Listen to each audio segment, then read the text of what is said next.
राम राम करते मरते थे, है ना? अब उनको भगवान ने क्या दिया? अपने लोक में भेज दिया। नहीं, लोक में नहीं भेजा, स्वर्ग में भेज दिया। मुक्त नहीं किया, मुक्त नहीं हुए। और भगवान के राम के तरफ के जितने मानव बचे थे, जब अमृत वर्षा हुई तो क्या हो गए? जिंदा होकर के उठ गए। राम जी ने अपने पिता को भी स्वर्ग में ही भेजा और जटायु को भी जो निर्गुण मुक्ति का स्वरूप है वही दिया। लेकिन जो भगवान का भजन करता था, जैसे सबरी को कौन सी मुक्ति दिया महाराज जी ने नहीं बताया। कल आप लोग आइएगा, महाराज जी बताएं तो सबरी को कौन मुक्ति दिया राम जी। आगे चलिए। तो भगवान राम के लिए गोस्वामी जी सीधे सीधे कह देते हैं कि भगवान राम इतने देते हैं, अगर बहुत राम राम जपोगे तो क्या होगा? भगवान के स्वरूप का दर्शन होगा। तो भगवान राम कहते हैं, मम दर्शन फल परम अनुपा, अजीव पाव निज सहज स्वरूपा। लेकिन भगवान कृष्ण क्या करते हैं? भगवान कृष्ण का अगर मंत्र जपते हो, हरे कृष्ण कृष्ण कृष्ण हरे हरे, हरे राम राम राम हरे हरे, तो अपना धाम, अपने धाम में जैसे तुम्हारा ये शरीर है, अयोध्या सिंह चौहान ऐसे ही रहेंगे। इसी शरीर के साथ भगवान के वैकुंठ में रहेंगे, हर समय भगवान को प्रसाद चढ़ाएंगे। कहा है महाराज जी ने कहा है कि भगवान को भोग लगा के खाना चाहिए, तो भोग लगा के ही भगवान को खाना चाहिए। जो भोग लगा के खाओगे तो भोग लगाना एक यज्ञ है, अनाज पैदा करना एक यज्ञ है। बिना यज्ञ किए जो किसी चीज का भोग लगा देता है भगवान को बिना समर्पित किए, वो चोर है, उसको पाप मिलता है। तो पाप से सीधे मुक्ति है। जो कुछ भी खाओ, जो कुछ भी पाओ।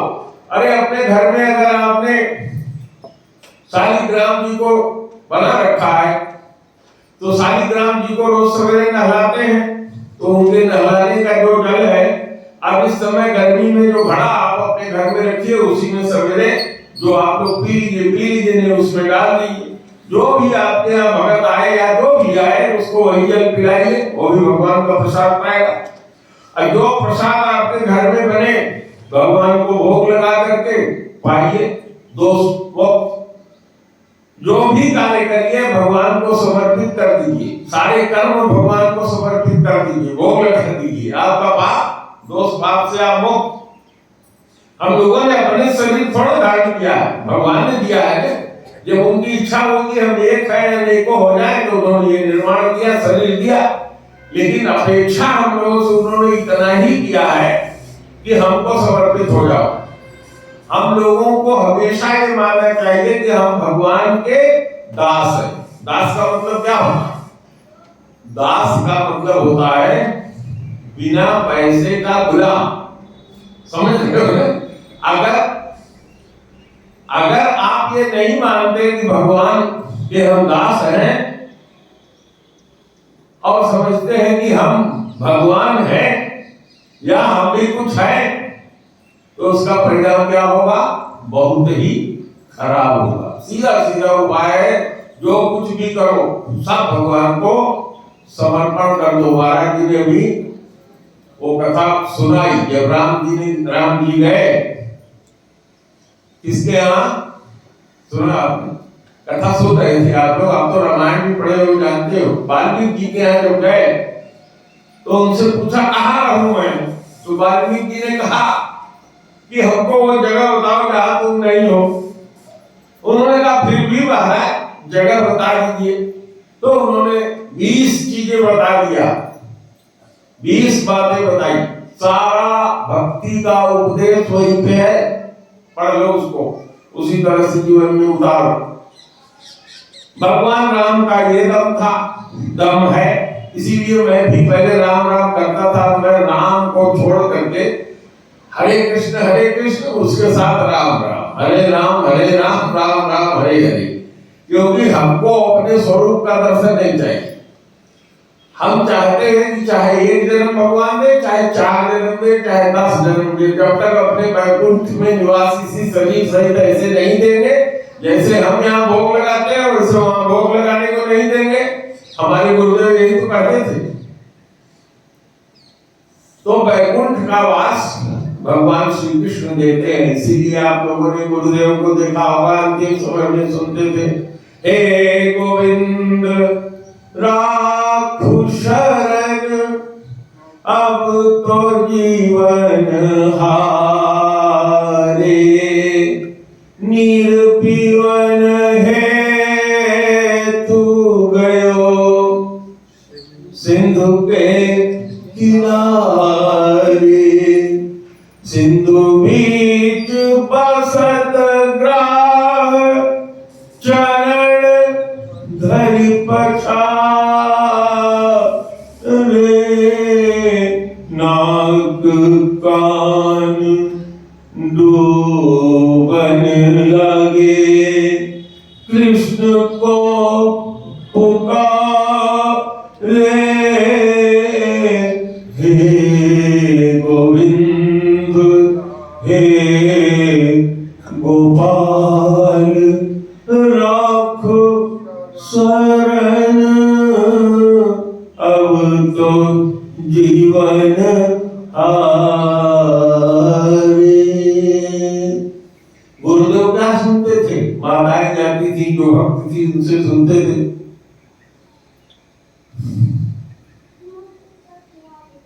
परेश पुराना कुछ याद है कि नहीं आपको?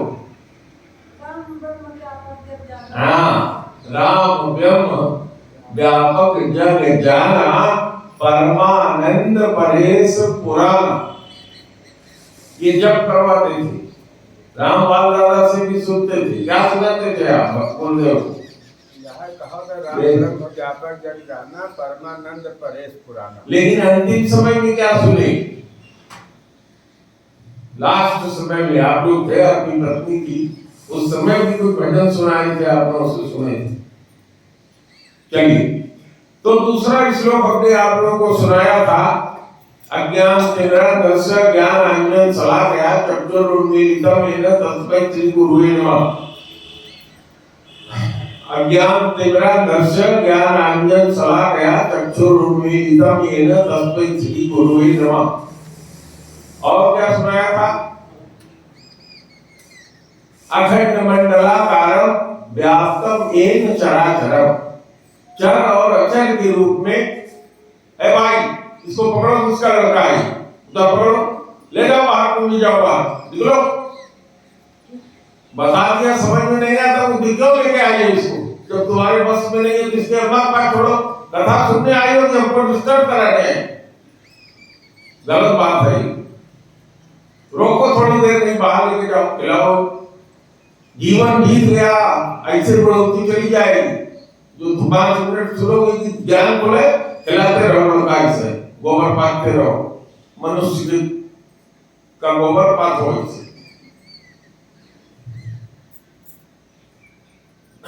अखंड मंडलाकारं, ये सारा ब्रह्मांड कैसा है? गोला गोला, व्याप्तम येन चराचर, जो चर और अचर सब में व्याप्त है।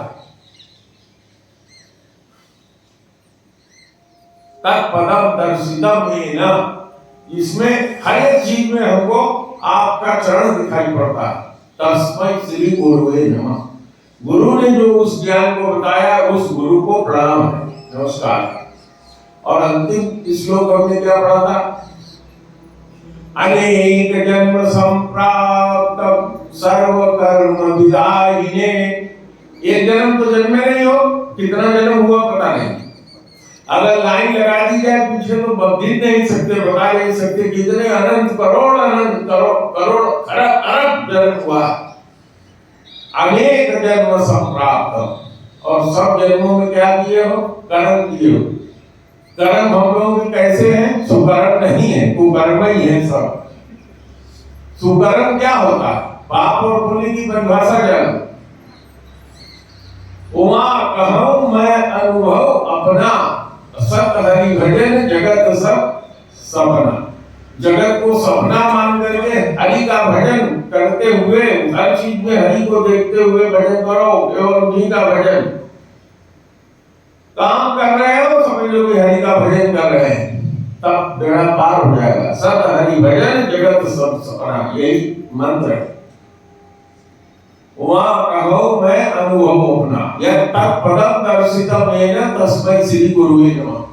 अनेक जन्म संप्राप्तम सर्व कर्म विदायिनी, अनेक जन्मों में जो हमने प्राप्त किया है नाना प्रकार का कर्म करके पाप और पुण्य, तो ये हमारे जो पाप और पुण्य है, एक तो वो है जो अभी गठरी में बंधा है, दूसरा वो है जो हम भोग रहे हैं, तीसरा वो है अभी मुझको खांसी आई थी, आ रही थी, खांसी का दंड हमने भोगा। अब दूसरा भोग इस समय चल रहा है, खांसी चली गई, शरीर स्वस्थ हो गया, दूसरा चल रहा है, तो ये उस कर्म का फल मिला है। तो एक भोगा रहा है, एक भोगाने के लिए तैयार है, बिल्कुल रेडी है, ये जब खत्म होगा तो वो आएगा। और एक हम बो रहे हैं, हम खेती कर रहे हैं, अपने कर्म की खेती इस जन्म में भी कर रहे हैं, तो एक और जो बीज के रूप में तैयार हो रहा है। इस तरह से 4 कर्म होता है आदमी का। तो अनेक जन्म सब प्राप्त सर्व कर्म विदायिनी, सारे कर्मों को जलाने के लिए स्वात्म ज्ञान प्रभावेण, वह गुरु आपको अपनी आत्मा के ज्ञान से इस तरह से आपके ज्ञान चक्षु को जगा देता है, तस्मै श्री गुरुवे नमः। सारे कर्म क्या हो जाते हैं, जल जाते हैं। बताया आपने आप लोगों से ने कि जब एक बार कहते हो हरे या एक बार कहते हो राम, तो करोड़ों करोड़ों पाप एक बार राम करने से खत्म हो जाता है। अगर हिमालय इतना सर, जितना हिमालय बड़ा है उतना बड़ा सोने का पहाड़, करोड़ों गायों को खुर में सींग में सोना बढ़ा करके शुद्ध ब्राह्मणों को हजारों बार दान दिया जाए, करोड़ों अश्वमेध यज्ञ किया जाए, तो भी एक बार राम करने के बराबर नहीं है। तो जब बार बार राम राम कहोगे तो एक समय ऐसा आएगा कि जितने पाप है सब क्या हो जाएंगे, खत्म हो जाएंगे। अब जब मैंने अपने लाइफ की जर्नी आगे किया और मैंने पाया, तो गुरु को छिपाता नहीं, वही रास्ता अपने चेलों को बताता है। अगर पार उतरना चाहिए तो केवट से मिल रही है, जब उतर जाए भवपाला तब छूटे यह संसार। तो ये 4 श्लोक हम आपको सुनाते हैं। गुरु ब्रह्मा कैसे है, गुरु विष्णु कैसे है, गुरु शंकर कैसे है, गुरु साक्षात परम ब्रह्म है, गुरु दूसरा साक्षात ब्रह्म है। ब्रह्म तो दिखाई नहीं पड़ता आंख से, लेकिन गुरु तो साक्षात दिखाई पड़ता। आंख से देखो, आंगर भी छू के पा जाए कि हाँ ये गुरु है। तो गुरु साक्षात पर ब्रह्म, दूसरा ब्रह्म है। एक ब्रह्म तो राम ब्रह्म व्यापक जग जाना, परमानंद परेश पुराण आजाओ कोई। एक व्यापक ब्रह्म है, सब में व्याप्त है, वो एक ब्रह्म वो है। और दूसरा ये साक्षात परम ब्रह्म है, दूसरा साक्षात परम ब्रह्म है तुम्हारे सामने। अब गुरु को अगर समझोगे कि जैसे हम लेट जाते हैं ऐसे तो गुरु जी भी जाते हैं। अभी गुरु जी 4 महीना बीमार थे, खांस रहे थे, जैसे हम भी खांसते। तो जिसने मर्त्य भाव गुरु के अंदर किया, उसको गुरु के द्वारा जितना दिया हुआ ज्ञान है सब क्या होता है, तत्क्षण समाप्त हो जाता है। जैसे ही हम अपने गुरु के बारे में सोचते हैं, हमारे गुरु तो हमारे ही जैसे हैं, समझ लो जितना अब तक किया सब लिख लोड़ा पर पत्थर हो गए। बात समझ में आ रही? और यही करते करते हम लोग जीरो होते जाते हैं। उठाओ हाथ, कितनी बार आता है मन में गुरु जो कह रहे हैं उसको मैं पालन करूंगा, इसका मन में कितनी बार आता है? जितने देर यहाँ बैठे हो आता है, इसके बाद यहाँ से गए तो खत्म। और कितने बार सोचते हो अरे गुरु जी भी तो बीमार थे, अभी बीमार है, बहुत बड़ी बात है। गुरु जी को भी पैसा चाहिए होता है, हमें भी चाहिए होता है। हम भी लोग दान में देते हैं, गुरु जी का काम चलता है। इस योग्य की जो हो रहा है, अभी लोग दे रहे हैं, चल रहा है। जो कुछ किए सब खत्म। तो देखो, भगवान नरसिंह जब आए प्रहलाद जी के पास, तो नर और सिंह दोनों स्वरूप धारण किया और वहां उन्होंने केवल एक का उद्धार किया। किसका? प्रहलाद का। बाकी किसी का उद्धार नहीं किया। उनपे किसी देखने वाले का कहीं कोई उद्धार हुआ? कुछ नहीं हुआ। अब प्रहलाद से कहा कि मेरे आने में देर हुई। ध्रुव को जो भगवान मिले, ध्रुव सगलानि जप्यो हरिनामा, ध्रुव ने भगवान का नाम ग्लानि मन दुख में आकर के जपा। क्या ग्लानि थी? मां ने कहा तुम राजा नहीं बन सकते, मेरे कोख से नहीं जन्मे हो, इसलिए उसको दुख हुआ। इस दुख को पा करके, इस दुख को दूर करने के लिए वो भगवान का नाम लिया, यानी अपने भले के लिए नाम लिया। भगवान कहते हैं मेरा नाम लो, चाहे भलाई के लिए, अपने भलाई के लिए लो और चाहे संसार की भलाई के लिए लो, मेरा नाम लोगे तो फल मिलेगा, जैसे भी लोगे फल मिलेगा। तो ध्रुव सगलानि, ज्ञान पूर्वक भगवान का नाम लेवा। ध्रुव सगलानि जप्यो हरिनामा। अब जैसे भगवान प्रकट हुए, अपना संग उसको छुआया। पहले तो भगवान ने कह दिया जो तुम मांगे थे वो मैंने दे दिया। जैसे उसको संग छुआए, सारा ज्ञान हो गया। जब ज्ञान हो गया तो भगवान से कहने लगा, भगवान मैं गलती पर था, मैंने जिसलिए तपस्या किया, जो आपने दिया, इसको तो मुझे मांगना ही नहीं चाहिए था। ग्लानि हुई उसको। भगवान ने कहा अब तो मैंने दे दिया, जाओ राज करो, राजा तुम ही बनोगे। 36,000 वर्ष तक राज करने के बाद फिर मेरी उपासना करना, फिर मेरी उपासना करना। और ध्रुव ने फिर जाकर के 36,000 वर्ष बाद भगवान की उपासना किया। जब कुबेर जी से युद्ध हुआ, उनके बाबा आए, भगवान ब्रह्मा आए, तब कहा बेटा अब युद्ध से विरत हो जाओ, घर जाओ, बहुत पाप किया तुमने। जब वो घर गया, साक्षात उसने अपना राज्य अपने बेटों को दे दिया और बाद में तपस्या करने के लिए चला गया। आज मैं राजा आपको खोल दे रहा हूं। राजा भरत की कथा सुनते हैं आप लोग यहाँ। राजा भरत को भगवान ने जानबूझ करके उनकी प्रीति हिरण में लगाई। भगवान जो है, भगवान अपने भक्तों में कोई अवगुण जानबूझ करके पैदा कर देते हैं, क्योंकि भगवान अपने भक्त का परम कल्याण चाहते हैं। नारद से क्या कहा? नारद ने कहा कि यही विधि हो नाथ ही तुम्हारा। भगवान ने कहा ना, कल्याण नहीं, परम कल्याण करूंगा तुम्हारा। उनके समझ में नहीं आया तो उनके अंदर अवगुण दे दिया, श्राप दिया उन्होंने। इसी तरह से भरत महाराज सब कुछ छोड़ करके जवानी में ही, जवानी खत्म नहीं हुई तो उसके पहले जंगल में चले गए बेटे को देकर। और भगवान ने अंतिम समय में उनको जानबूझ करके हिरण की जोनी में डाला और उनका ज्ञान क्या रखा? बरकरार रखा। तो उनको क्या हो गया? अनुभव हो गया। पशु जोनी में मैं क्या कर सकता हूँ, मनुष्य जोनी में क्या कर सकता हूँ, क्या हमने किया, क्या मुझे करना नहीं चाहिए था, ये ज्ञान उनको हो गया जब पशु योनि में गए। और उसके बाद किस योनि में जन्मे? ब्राह्मण योनि में। उसमें भी उनका ज्ञान बरकरार था। हमने कथा में सुना है, उनका ज्ञान बरकरार था। और उस जन्म में उनका क्या नाम हुआ? जड़ भरत। बाप बार बार कहता था कि स्कूल जाओ, ओ बिल्कुल मुक्त जैसे बने रहते थे। उनके बाप ने 2 शादियां की थी। एक शादी से ये जुड़वा पैदा हुई थी, ये और उनकी बहन, और दूसरी जो मां थी उससे 4 लड़के थे। इनकी मां अपने बाप का शरीर लेकर के सती हो गई।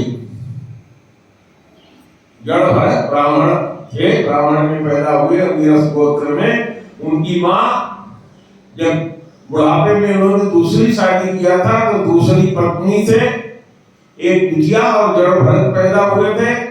माँ जो है बाप का शरीर लेकर के चिता में चली गई। जड़ भरत को जब तक जिंदा थे पढ़ाने का प्रयास किया, नहीं पढ़ा उन्होंने।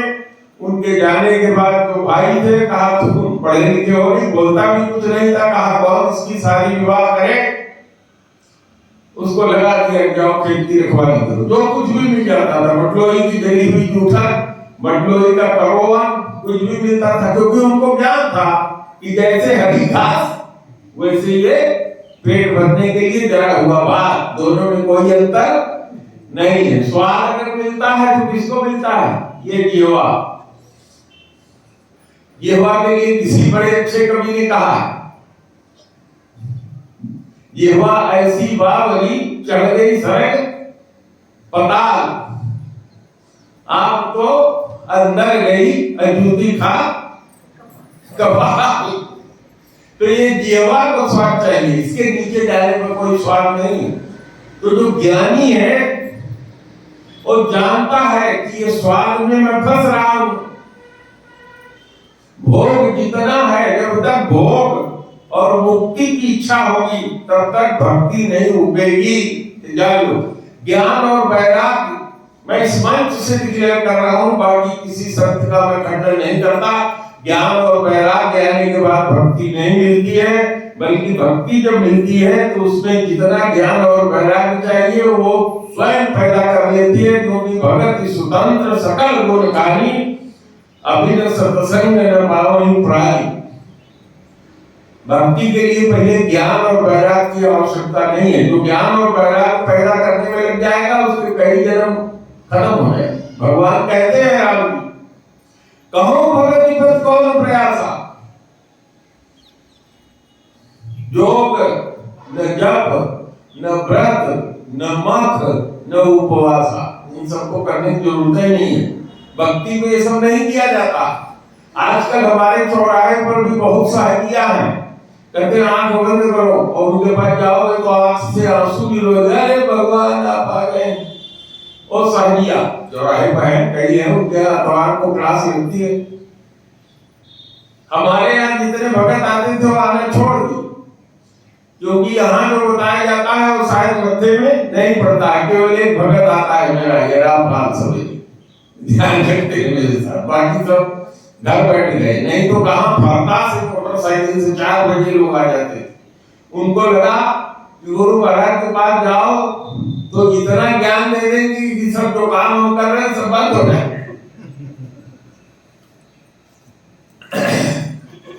यही है, देखो दादा की दुकान नहीं चलती है क्योंकि ये भक्ति में लगे हैं। तो भगवान कहते हैं चाहे भक्ति ले लो, चाहे दुकान में लक्ष्मी ले लो, लक्ष्मी और हम दोनों नहीं मिलेंगे। तो इनके बच्चों को देते हैं, ये भक्ति में लगे।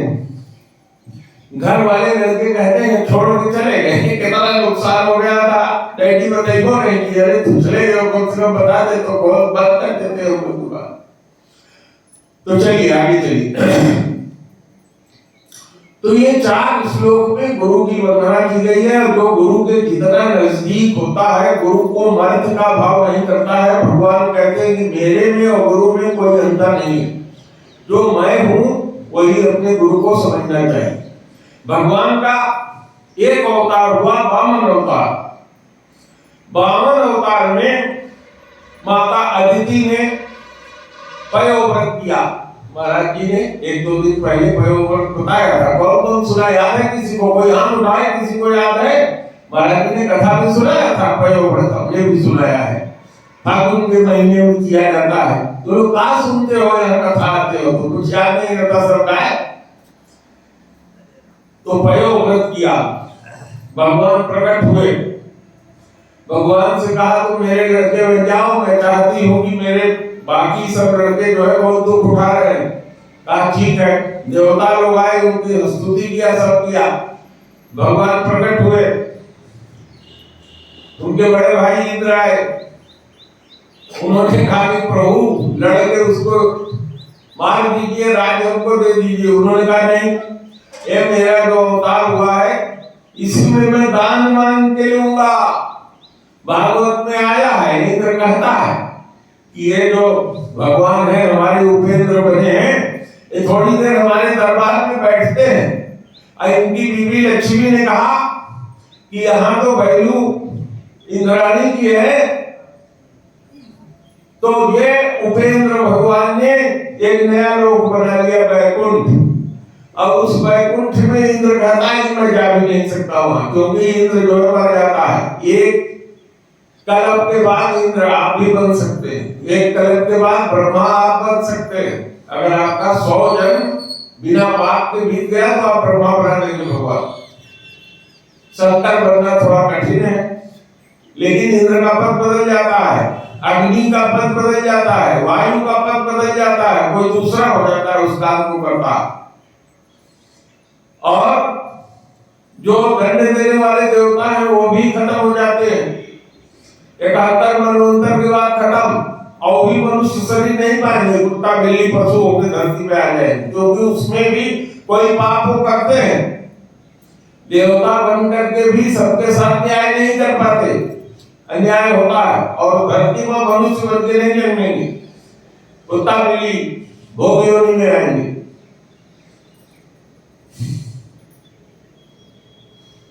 तो यह मनुष्य का जन्म, अभी महाराज जी ने कहा, बड़े भाग मानुष तन पावा असुर दुर्लभ। देवताओं का तो बता दिया मैंने ना, यही तो देवता है। वायु, अग्नि यानी मरुत देवता, अग्नि देवता, वो कौन देवता कहलाते हैं जो सबको दर्द देते हैं? क्या नाम है? यमराज, यम देवता, इंद्र, अग्नि, वरुण, कुबेर, जितने सब बदल जाते हैं। 71 मनवंतर बाद खत्म, जाओ भोगो धरती में, जो उस योग होता है हो जाता है। कथा सुना है आपने, एक राजा 100 यज्ञ किया था, इंद्र जब ब्रह्महत्या लगी भाग गया तो उसको राजा बना दिया गया। नाम सुना है आप लोगों ने, पढ़ा है, कथा सुना। और उसने सोचा कि हम इंद्राणी, कहा मैं इंद्र बन गया हूं तो इंद्राणी हमारी। इंद्राणी का बिल्कुल ठीक है, एक शर्त है, ब्राह्मणों की डोली जो सप्तर्षि है उनकी डोली बनवा लो, उस पे चढ़ जाओ और हमारे यहाँ आ जाओ, हम तुमको स्वीकार कर लेंगे। अब उस समय सप्तर्षि में दुर्वासा भी थे। अब उनको इतना जल्दी थी कि जब वो सब पालकी उठाए सप्तर्षि तो उनसे कहा जल्दी जल्दी चलो। अब जल्दी जल्दी चलने में ठोकर लग गई दुर्वासा को, अब वो पहुंचने भी नहीं पाए लेके यहाँ, उन्होंने श्राप दे दिया, अधिकार होकर धरती पर आ गए। ठीक, प्रेम से बोलो भगवान की जय। तो भरत कथा आपने सुना, महाराज जी ने आज बहुत सुंदर सुनाया, भरत कथा भी उसमें सम्मिलित था। अब आगे मैं आप लोगों को ले चलूंगा।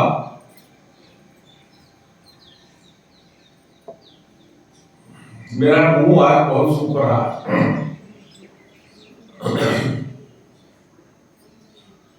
तो जितने भगवान के, जो भगवान महाविष्णु जिसको 11 स्वयं विष्णु कहते हैं, उन्हीं के अवतार आते हैं।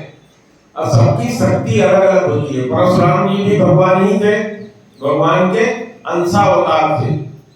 और जब राम जी आए तो परशुराम ने संन्यास ले लिया। इस तरीके से भगवान के नाना प्रकार के अवतार होते रहते हैं। हरि अनंत, हरि कथा अनंता, और कहीं सुने बहुविधि सब सत्ता। हमारा एक कर्तव्य नहीं है कि किसी भगवान को बड़ा माने, किसी को छोटा माने, नहीं। किसी को बड़ा छोटा अगर मानोगे तो दोष होगा। इसलिए कभी किसी को बड़ा और छोटा नहीं मानना चाहिए। मैं ये नहीं कह रहा हूँ कि फलाने बड़े थे फलाने छोटे थे, मैं ये नहीं कह रहा हूँ कि राम छोटे थे और कृष्ण बड़े थे, नहीं। हर अवतार का अपनी अपनी शक्ति होती है, हर अवतार का अलग अलग फल होता है। तो भरत जी साक्षात विष्णु अवतार है। भगवान जो है राम, जो भगवान की शक्ति होती है, कहते हैं संत लोग 12 अंश से भगवान राम ने अवतार लिया। अपरिपूर्ण ब्रह्म जो 16 अंश होते हैं उससे कृष्ण ने अवतार लिया। इसीलिए कृष्ण ने कहीं नहीं कहा कि मेरा दर्शन करोगे तो फल पाओगे, कहीं दिया ही नहीं। सबसे पहले उन्होंने किसको दर्शन दिया? कृष्ण ने दुर्योधन को। अरे भाई, अर्जुन के तो सारथी बाद में बने थे, पहले समझौता कराने के लिए दुर्योधन के सभा में दूत बन के तो गए थे। अब दुर्योधन ने कहा बांध लो इसको लोहे के साकल से, और उन्होंने कहा आप दुर्योधन बांध मुझे। दुर्योधन जब दौड़ा बांधने के लिए तो वो रूप, भयंकर रूप जो अर्जुन को दिखाया था, अनंत सर, अनंत आंख, अनंत पैर, अनंत तेज, देख करके भीष्म पितामह को वही स्तुति करने लगे। अब उन्होंने कहा आप दुर्योधन बांधोगे, आप दुर्योधन आप बांधे। अब खड़े हुए और वहां से निकल करके विदुर के घर चले। अब विदुर के घर जाकर के विदुर छोड़ चुके थे, राजशाही विदुर छोड़ चुके थे। उनकी पत्नी जो है एक झोपड़ी में थी, वहां पका हुआ केला लगा हुआ था। जब भगवान आ गए और विदुर गए थे सामान लेने, क्या भगवान हमारे यहाँ आएंगे, चले बाजार से कुछ सामान लेके आए। इधर भगवान वहां से नाराज हुए पहुंच गए। अब विदुरानी स्नान कर रही थी, कपड़े उतार के स्नान कर रही थी। जब देखा भगवान आ गए तो उनको यह सुध नहीं है शरीर का कि हम कपड़े पहने। भक्त का यही होता है, भक्त भगवान में, भक्त में कोई भेद नहीं है। ऐसे आ गई और देखा 4 बार तो अपना बर्तन सब परिधान जो खुश था, कहीं कुछ था ही नहीं। गए थे वो बाजार खरीदने तो उनको याद आया केला पका हुआ है। इधर भगवान ने 4 बार कहा अरे काकी मुझे बहुत भूख लगी है। काकी बर्तन पलट रही। थोड़ी देर बाद भगवान ने फिर कहा काकी मुझे बहुत भूख लगी है। फिर बर्तन उन्होंने पलटा, कुछ नहीं मिला, कहीं बुद्धि काम नहीं कर रही है, बिल्कुल व्यक्त हो गई है। भागवत के 11वें स्कंद के दूसरे अध्याय के 37वें और 44वें श्लोक में यही भगवान कहते हैं कि भगवान का भक्त जो होता है पागलों की तरह से नंगा होकर के नाचता हो जाता है। जैसे पागल होते हैं उससे वो जब भगवान के भक्ति का धुन चढ़ जाएगा तो वो पागल की तरह से नाचेगा, गाएगा, उसका व्यवहार बिल्कुल पागल जैसे होगा।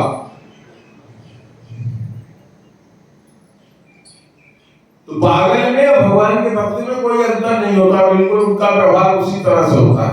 लेकिन जो पागल है इसमें जब भाव चढ़ जाता है तभी इस तरह का काम करता है। थोड़ी देर के बाद उसको होश आ जाता है, फिर भगवान की सेवा में लग जाता है। और पागल निरंतर पागल रहता है। पागलों को देखने के लिए जवाहरलाल नेहरू गए तो एक पागल के पागल खाने में ले जाया गया। तो पागलों से कहा गया कि जवाहरलाल नेहरू है। तो एक पागल ने कहा तुम लोग पागल हो गए, मैं जवाहरलाल नेहरू, ये कौन नेहरू? झूठ बोले। ये हाल होता है पागल।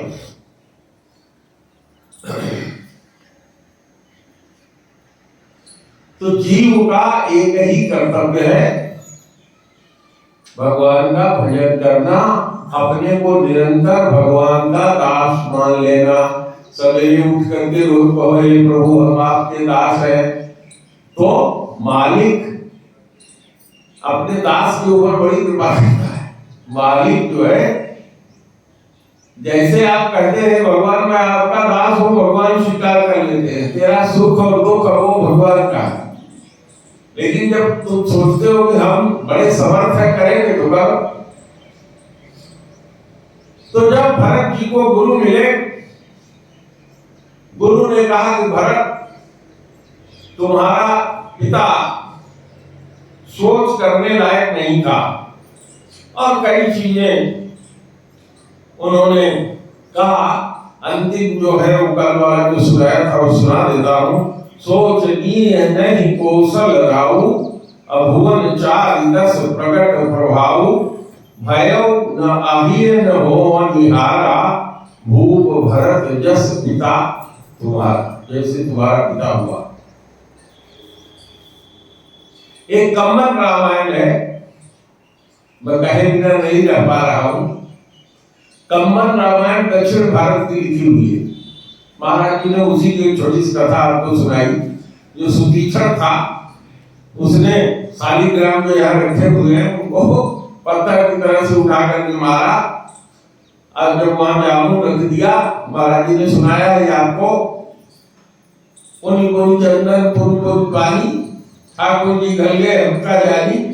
तो गुरु ने मार के भगा दिया, भाग गया। जब तक तुम भगवान को प्राप्त नहीं कर लेना, मेरे इस बाउंड्री में आना नहीं। अब सुतीक्षण चला गया। गुरु ने जो मंत्र दिया था उनका निरंतर जप करने लगा। कभी आगे जाता था 2 कदम तो कभी पीछे आता था, कभी दाहिने जाता था कि इधर से रास्ता है, कभी बाएं जाता था, कभी पागल की तरह से बैठ जाता था, कभी जोर से हंसता था, कभी गाता था। अंत में ध्यान लगा के बैठ गया। उसको पता था कि भगवान आए हैं। अब ये सोच रहा था कि भगवान से उनसे भेंट होगी कि नहीं। भगवान उसकी भक्ति से प्रसन्न हुए और उसके यहाँ पहुंच गए। वो भी जो अग्नि में अपना शरीर धारण करके चला। अब गुरु के यहाँ ले गया, भगवान को मिलाया।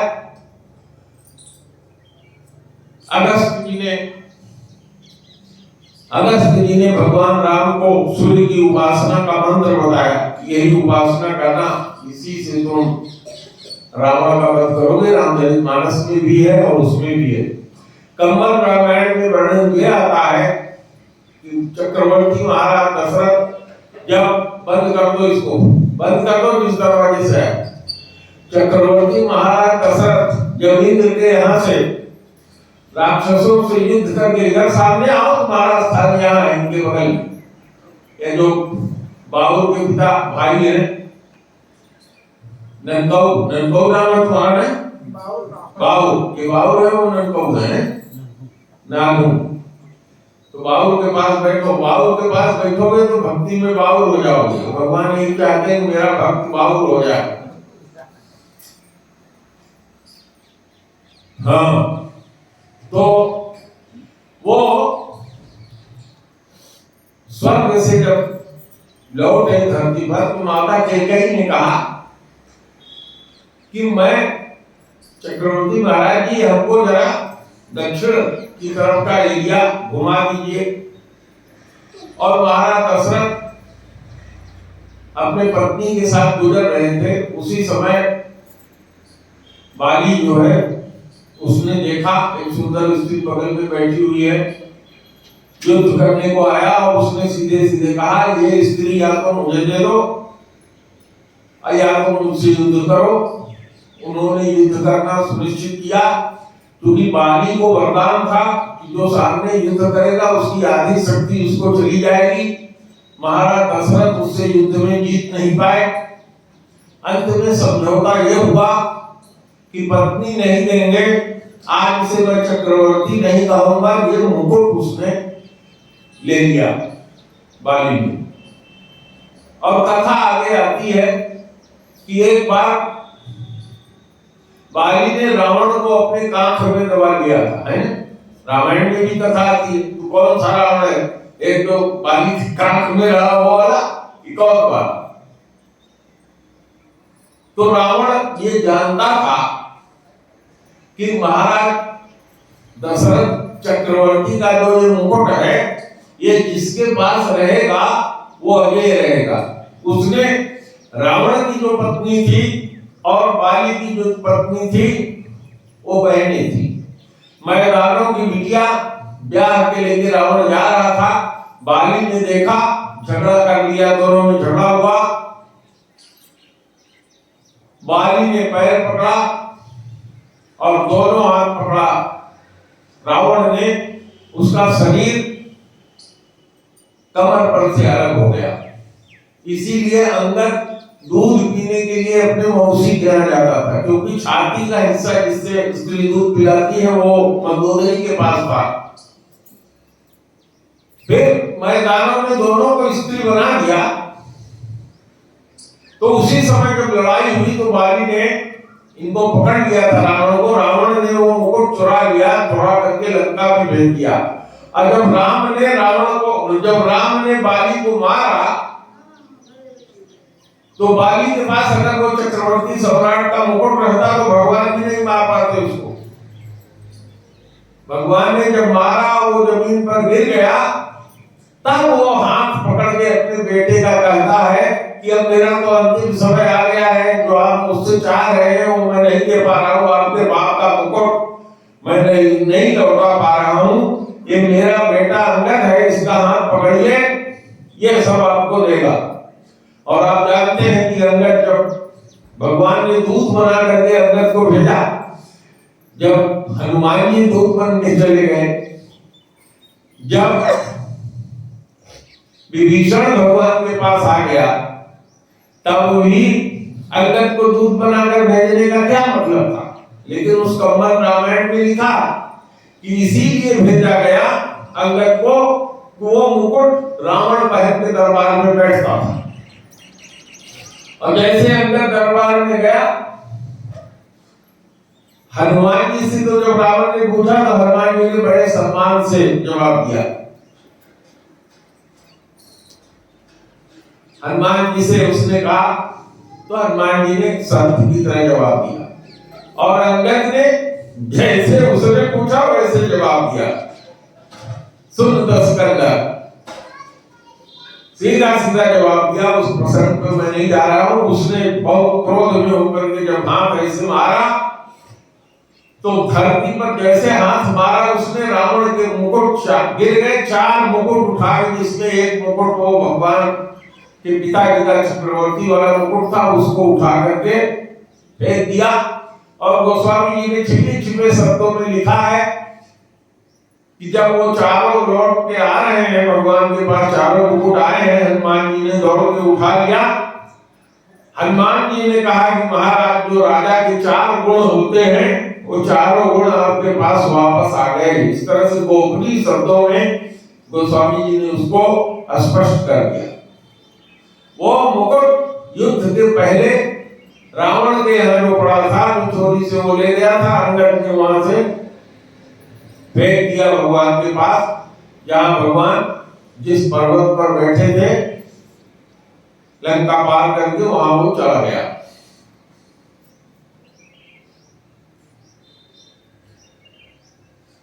कहु तात केहि भांति को करहि बड़ाई तासु, राम लखन तो शत्रुघ्न सरिस सुवन सुचि जासु।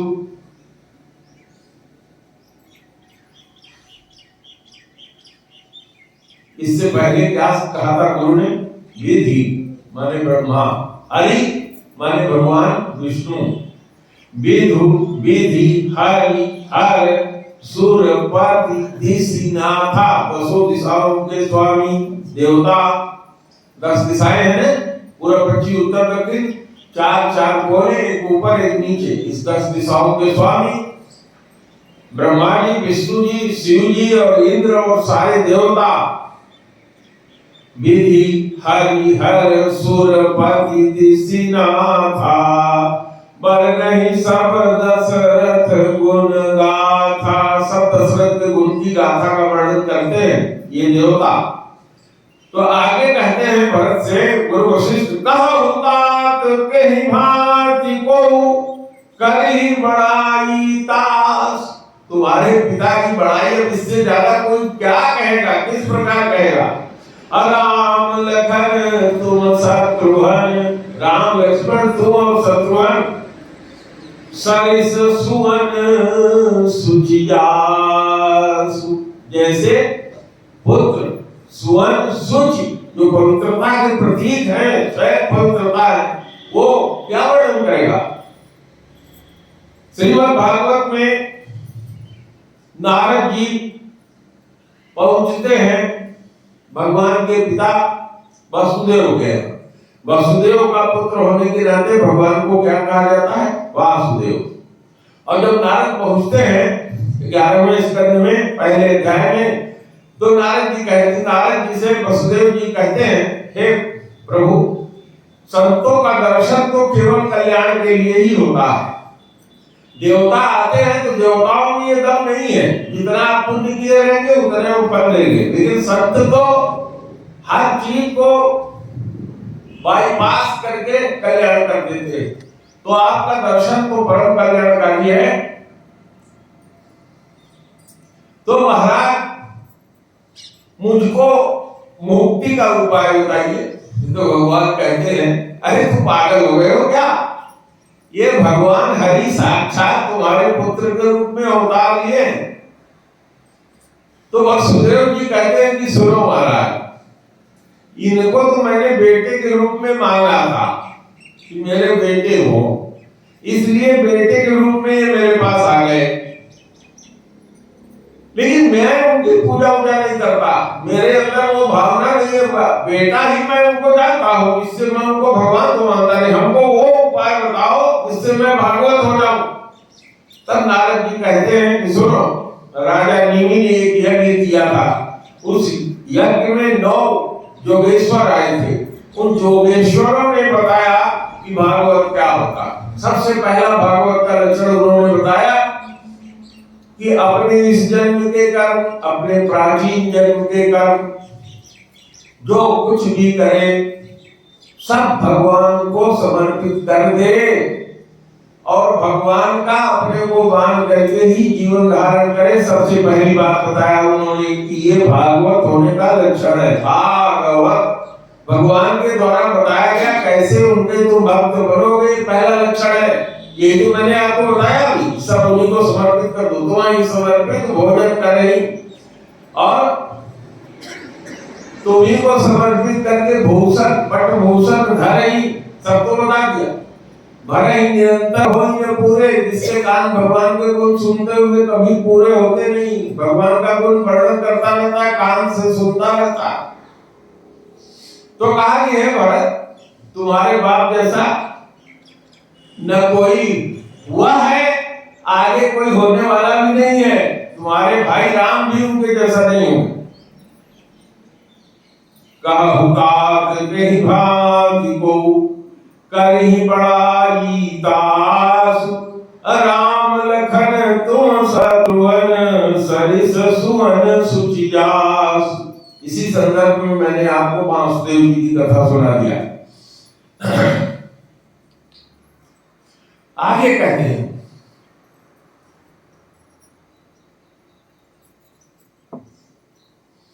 सब प्रकार भूपति बड़ भागी, अबादी विषादी करिए ते ही लागी। उनके लिए दुख करना व्यर्थ है, बाद है, बेकार है। सब प्रकार से राजा बड़ा भागी थे। और कही दिया कि भगवान शंकर, भगवान विष्णु हरि और भगवान ब्रह्मा, सारे देवता जिसके तरफ देखते रहते थे, उससे बड़ा बड़ा भागी कौन है? और फिर वही तुम्हारे पुत्र हो गए हैं। तुम्हारे जैसे 4 पुत्र उनके हैं।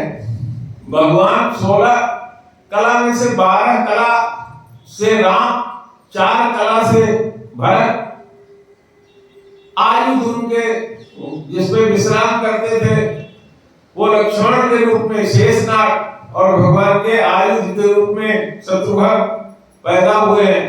अरे अब उसको क्या चाहिए? कह दिया वशिष्ठ जी ने, यह सुनी समुझी सोच परिहरहु, असिर धरिराज रजाय सुकरहु। कहा यह सोच करके जो विशाल है, दुख है, उसको खत्म कर दो। बाप ने जो आज्ञा दिया है उसको सिर पर रख करके राजा की आज्ञा का पालन करो। अब देखो भरत जी का चरित्र क्या क्या कहते हैं भरत जी, सुनो ध्यान से, बहुत ध्यान सुनोगे तो समझ में आएगा। अच्छा आप लोग बताओ, कल आधा घंटा आपको दिए थे तो वो बढ़ा था, मैं तो सोच रहा हूँ बढ़ा ही है, बढ़ा हुआ है कि छोड़ दूं? 5 पे क्या बढ़ावा जाए बोलो जी। अच्छा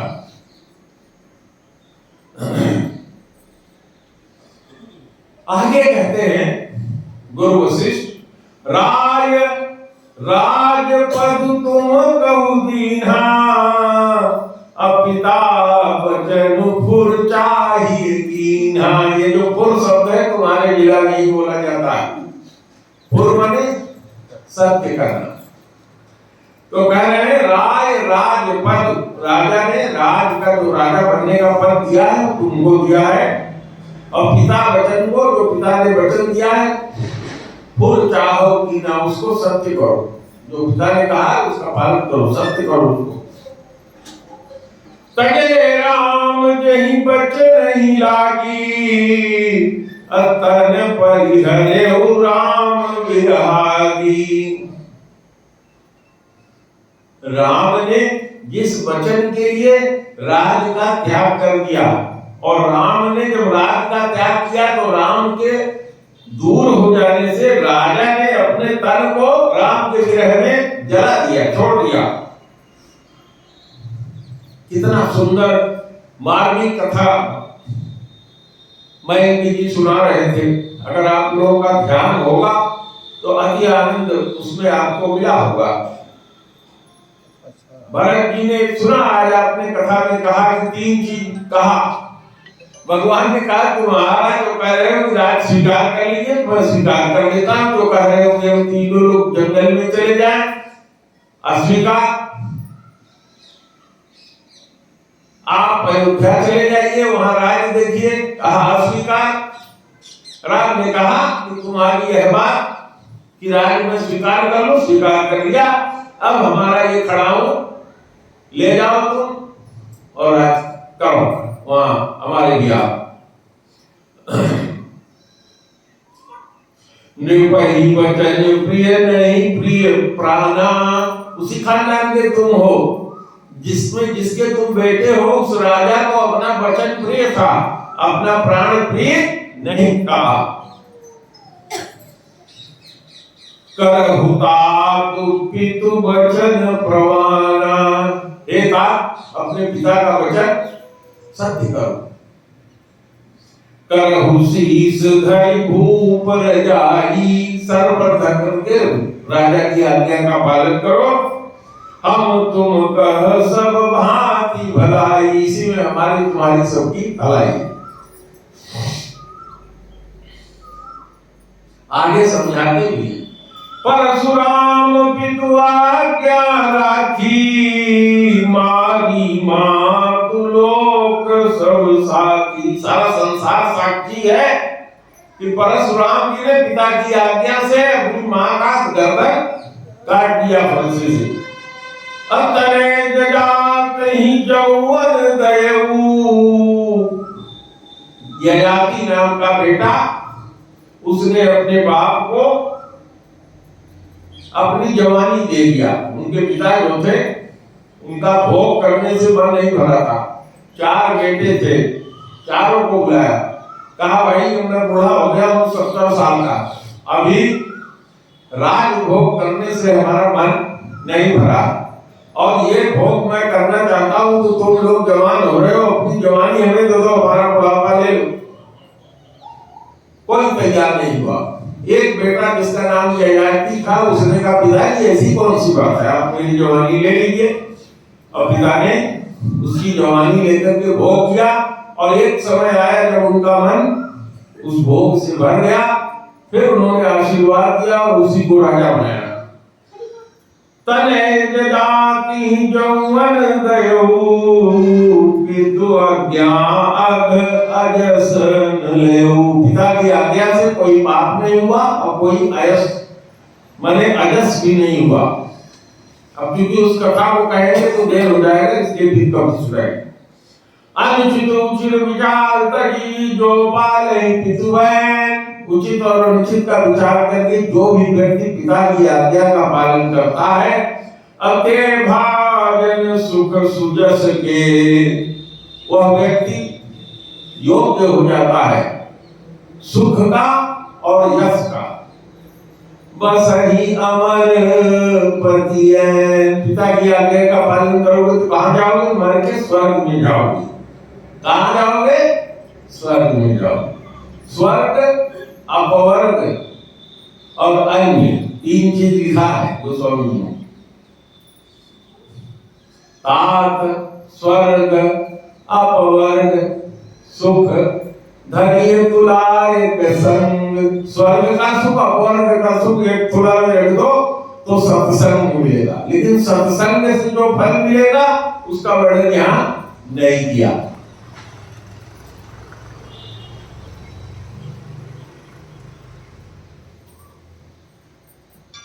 आगे फिर कहते मोबाइल बंद कर दो। अवसन नरेश बचन फुर करहु। ये आपके बगल में जो बैठे हैं ये फुर ज्यादा बोलते हैं, इन्हीं से फुर सुना था आपने, फिर रामायण में मिला। अवसी नरेश बचन फुर करहु। अवश्य राजा ने जो आदेश दिया उसका पालन करो, सत्य करो। पालहु प्रजा शोक परिहरहु। प्रजा का पालन करो, प्रजा शोक में डूबी है उसको दूर करो, उससे तुम्हारे पिता स्वर्ग में संतोष पाएंगे और तुमको स्वीकृत होगा, माने तुम्हारा सुंदर यश फैलेगा, सुजस होगा, कोई दोष नहीं लगेगा। ये वेद से की कही हुई बात है, सबकी मानी हुई बात है। और जिसको पिता देता है वही राज का अधिकारी होता है। कहा करहु राज परिहरहु गलानी। जो गलानी तुम्हारे मन के अंदर उत्पन्न हुई है उसको छोड़ दो, राजा बनना स्वीकार कर लो। मानो मोर वचन हित जाए, मेरा वचन हित जान करके स्वीकार करो।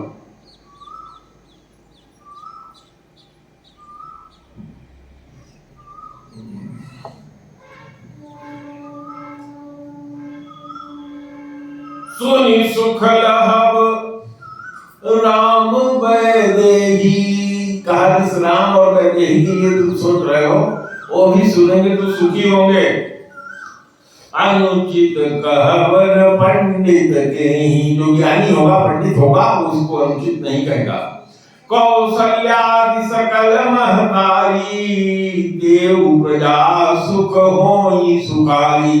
कौशल्या आदि जितनी माताएं हैं वो भी प्रजा का सुख देख करके सुखी होंगी। परम तुम्हार नाम कर जाने, सो सब विधि तुम सन भल मानी। कह रहे हैं कि जो व्यक्ति तुम्हारे और श्री राम जी के अंदर जो संबंध है उस श्रेष्ठ संबंध को जान लेगा वो सभी प्रकार से तुम्हें भला मानेगा। राम और भरत का जो प्रेम है ये विदेह राज ने इसी रामायण में आगे आएगा, शायद कह नहीं पाऊंगा, अगली बार कथा जब कहूंगा तो इससे आगे आप लोगों को सुनाऊंगा। वो कहते हैं कि भरत के प्रेम को राम के अतिरिक्त कोई नहीं जान सकता। इसलिए हे महारानी सुनैना, मेरे ऊपर यह दबाव न डालो कि मैं राम से कहूं और भरत से कुछ कहूं ना। भरत को तो मैं समझते ही नहीं। भरत क्या है इसको राम बलिदान जानते हैं, राम क्या है इसको भरत जानते हैं। आप उसमें कहीं टिकते ही नहीं।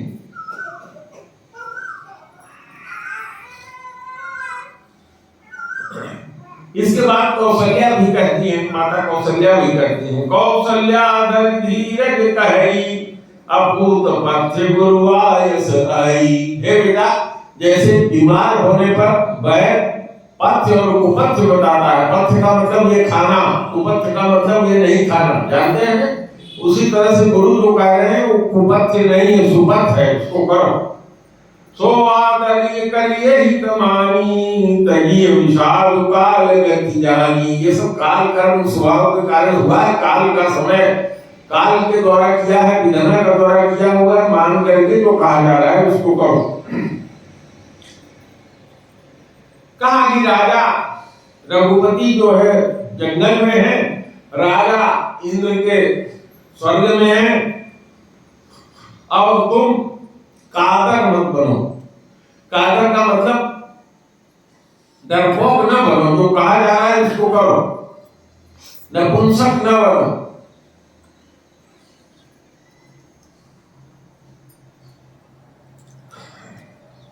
लख विधि बाम कालु कठिनाई, धीरज धरहु मातु बल जाई। माता कौशल्या कह रही है तुम्हारी बलिहारी जाती हूँ, मैंने तुम्हारा कल्याण हो, मैं चाहे मर जाऊं। बलिहारी का मतलब ये होता है मैं मेरी बलि हो जाए तुम्हारे कल्याण के लिए, बलिहारी का मतलब यही होता है।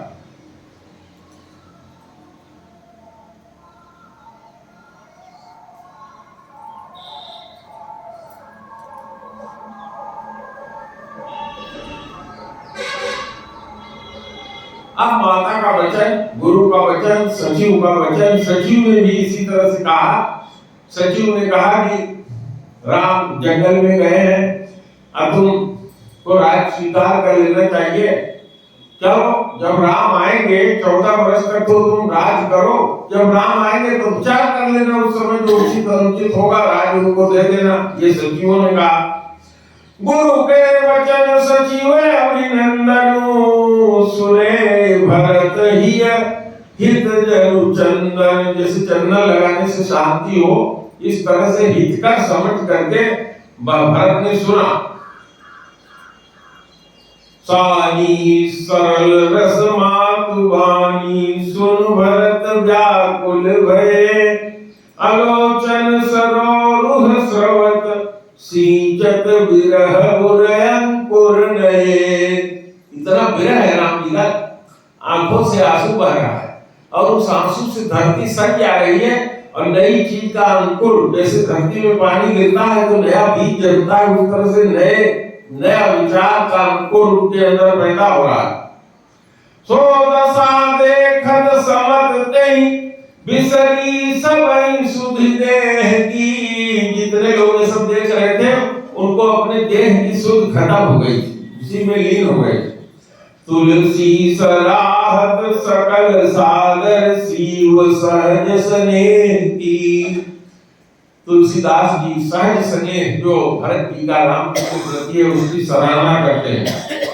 अब भरत जी उठते हैं, खड़े होकर के अपने दोनों हाथ कमल व हाथ जोड़ करके कहते हैं, भरत कमल कर जोर, धीर धुरंधर धीर धरी। जो धीर है, धीर में कैसे धुरंधर है, उनके समान धैर्य धारण करने वाला नहीं है, उसके बाद भी धीरज करके अब चले अमीय जनबोर। जो बोलने जा रहे हैं मालूम पड़ता है कि उसको अमृत में डुबा दिया, बार बार डुबा के सान दिया अमृत से। देत उचित उत्तर सबही, सबको उत्तर देते हैं। महाराज जी ने भी यार कथा में सुनाया है वो लाइन कि अगर तुम लोग हमको जबरदस्ती राजा बना दोगे तो राज कहाँ चला जाएगा, रसातल में चला जाएगा। जो ध्यान से सुना होगा महाराज जी ने सुनाया। भरत जी क्या कहते हैं, मोहि उपदेश दीन गुरुनी का, प्रजा सचिव सम्मत सबई का। गुरु ने जो मुझे उपदेश दिया वो इच्छा प्रजा की है, सबकी इच्छा यही है। अमात उचित धरिया सुदीना, माता ने भी इसको उचित समझ करके आज्ञा दिया। अवश्य शीस धरि चाहूंगी ना, उसको अपने सर पे रख के मैं अवश्य करना चाहता हूँ। गुरु पितु मातु स्वामी हित वाणी, इस चौपाई को आप लोग रख लीजिए। गुरुदेव कहते थे जिसको रख लो। गुरु का, पितु पिता का, माता का, स्वामी का, जो हित की वाणी होती है, जो तुम्हारे हित के लिए कहता है। गुरु पितु मातु स्वामी हित वाणी, सुनि मन मुदित करिय बल जानी।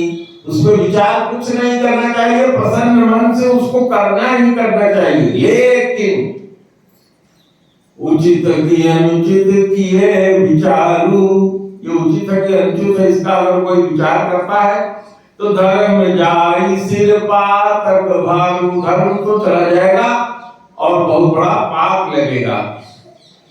कहते हैं कि आप लोगों ने जो मुझे सरल शिक्षा दिया है, जिसको करने से मेरा भला अवश्य होगा, लेकिन अब आप लोग मेरी विनती भी एक बार सुन लीजिए। अब जो मैं उत्तर दे रहा हूं इस उत्तर का आप लोग क्षमा कीजिएगा। भरत जी कहते हैं उत्तर दे क्षम अपराधो अदुखित दोष गुण गणहीन साधु। जो दुखी होता है वो क्या बोलता है, वो उचित है कि अनुचित है, इसको सज्जन लोग विचार नहीं करते, ध्यान धर के सुन लेते हैं। इसलिए चूंकि मैं दुखी हूँ तो मैं जो कहने जा रहा हूँ हो सकता है उचित हो सकता है अनुचित हो, हाथ जोड़ करके कह रहा हूँ, आप लोग मेरी बात सुन लीजिए। भरत जी कह रहे हैं पितु स्वरूप सिय राम बन करण कहु मोहि राजु। पिताजी स्वर्ग में है, अब सिया राम जो है वन में है, अब तुम लोग कहते हो कि मैं राज करूं। एते जानहु मोर हित, आप लोग सोचते हो इससे मेरा भला होगा। अकैयापन बड़ काज, बहुत बड़ी बात भरत जी ने कह दिया। क्या तुम लोगों का कोई काम अटका हुआ है क्या कि मैं राजा हो जाऊंगा तो तुम लोगों का कार्य कर दूंगा, इसलिए तुम मुझे उपदेश दे रहे हो।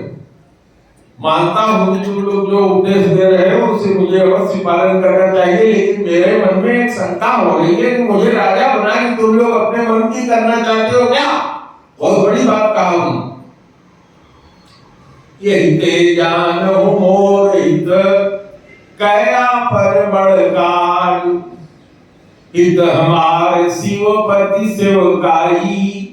ये जो भरत जी कह रहे हैं हम सब के लिए लागू है। भगवान की सेवा के अतिरिक्त और कोई कार्य नहीं, हर समय जो कुछ करो भगवान की सेवा ही करो।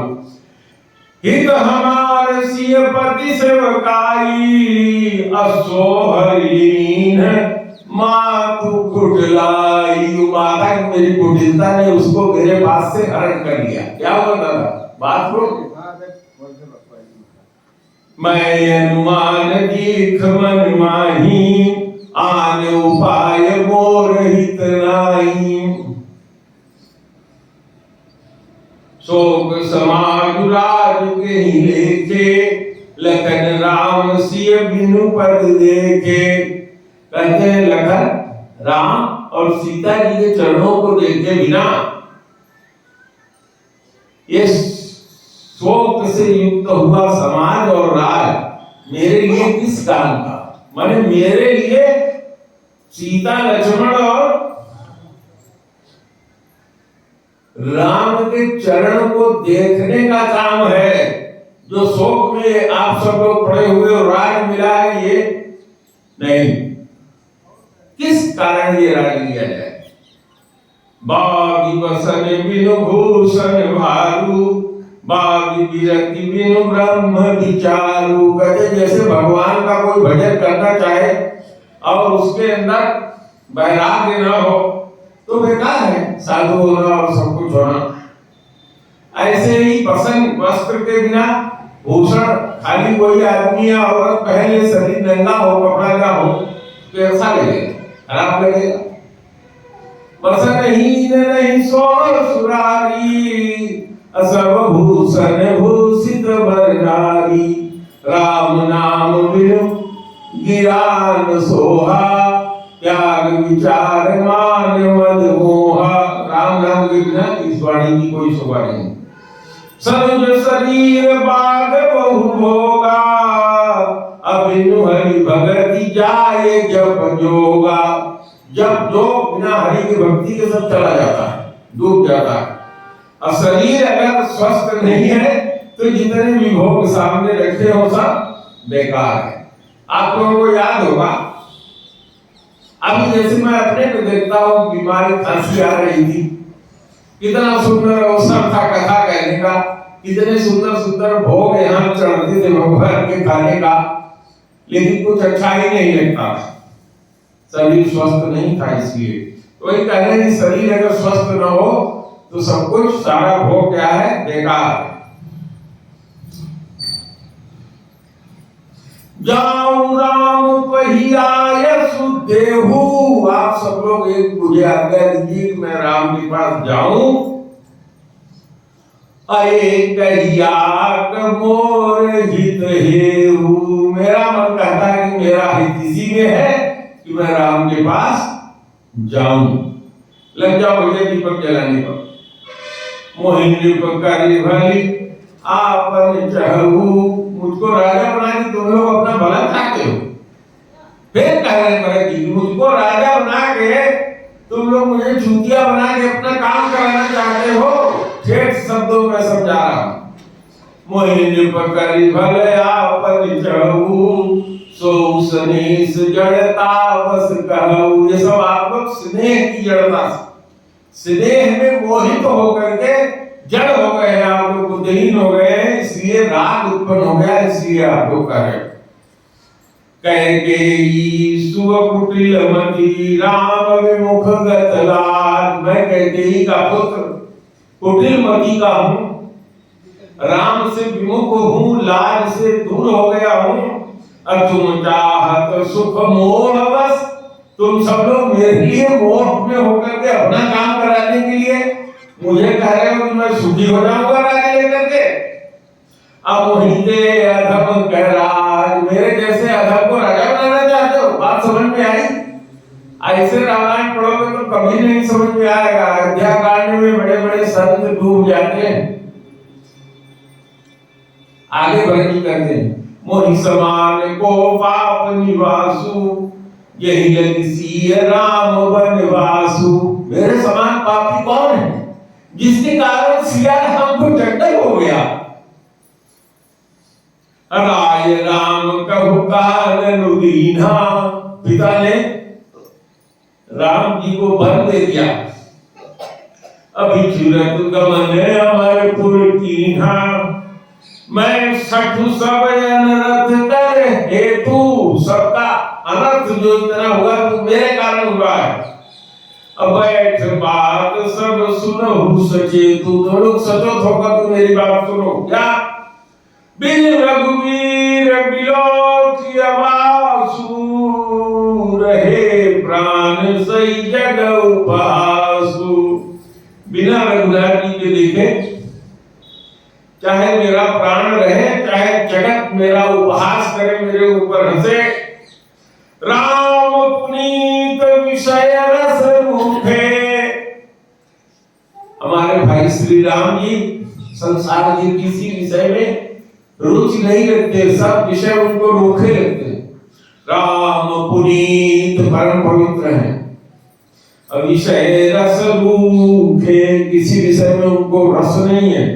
अलोलुप भूमि भोग के भूखे, अब तुम लोग मुझे लालची और धरती का स्वामी और भोग का भूखा बना देना चाहते हो। कह करके कह लगी कहो हृदय कठिनाई, मैं अपने हृदय की कठिनता कितना कठोर हो गया कहां तक कहूं। अनिदरी पुलिस जही बड़ाई, कठोर से कठोर चीज से भी मेरा हृदय कठोर हो गया है। यही अंतिम चौपाई कह करके 5:30 हो रहा है, मन तो नहीं भरता है। फिर सुनाएंगे। कारण ते कारक कठिन,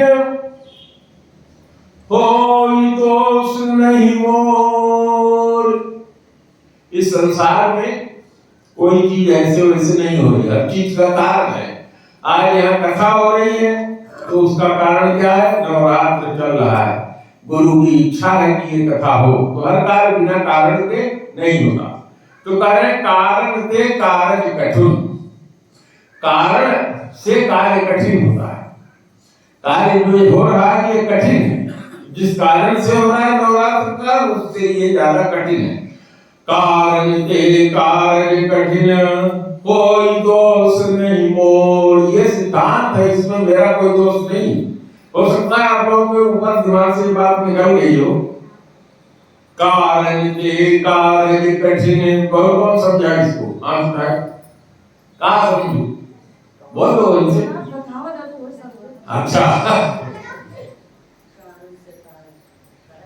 कारण घर में अनाज नहीं है तो भूखे रह रहे, तो भूखा रहना ज्यादा कठिन है कि अनाज करना रहना कठिन है? भूखा रहना ज्यादा कठिन है, अनाज करना होना कठिन नहीं है।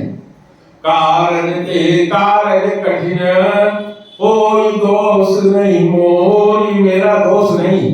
पुलिस अस्त्र ते उपल ते, लोह कराल कठोर। हड्डी से वज्र बना, दधीची जी के। और पत्थर से भी लोहा भयानक और कठोर होता है, इसलिए कार्य से कारण से कार्य कठिन होता है। श्यावर रामचंद्र की जय। जला लीजिए, दादा गए उधर, दूसरे दादा बैठे हैं, मुन्ना दादा। आरती सतगुरुदेव नमामि। क्योंकि इसके बाद दूसरा प्रसंग हो जाएगा, इसलिए नहीं समाप्त कर रहे हैं, कल सुनाएंगे आपको। आरती सतगुरुदेव नमामि। पार ब्रह्म प्रभु अंतर्यामी। अगुनय